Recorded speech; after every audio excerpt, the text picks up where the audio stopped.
တရားကိုကျိန်မြောင်တောင်သူနီးပညာဆွေးနွေးပွဲကိုဒီကနေ့မနက်ပိုင်းကနေပြည်တော်ရေစင်းရှိ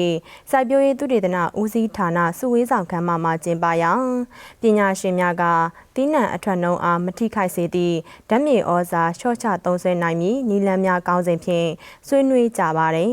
။ဆွေးနွေးပွဲမှာစိုက်ပျိုးရေးမွေးမြူရေးနဲ့ဆယ်မြောင်းဝင်ကြီးဌာနဒုတိယဝန်ကြီးဒေါက်တာရဲတင့်ထွန်းအားအဖွင့်မှာစကားပြောကြားပါတယ်။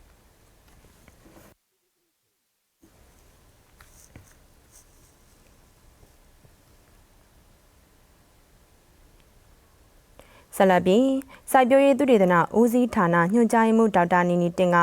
ဓာတ်မြေဩဇာနဲ့သဘာဝမြေဩဇာတွဲဖက်အသုံးပြုနေမှန်လေးမှန်ဖိုးအားစနစ်ဖြင့်ဓာတ်မြေဩဇာသုံးစွဲနေ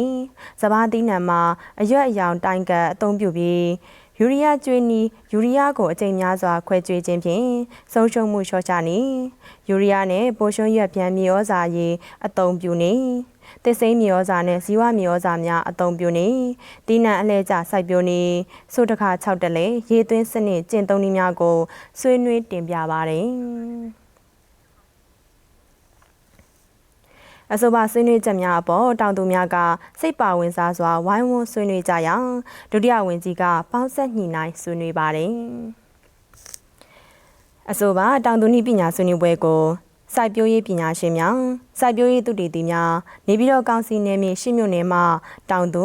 249ဦးတို့တက်ရောက်ကြပြီးတိုင်းဒေသကြီးနဲ့ပြည်내အသီးသီးမှစိုက်ပျိုးရေးပညာရှင်များနဲ့တောင်သူများကဇွန်ပိုင်း82ပိုင်းမှတက်ရောက်ခဲ့ကြတယ်လို့သတင်းရရှိပါတယ်ရှင်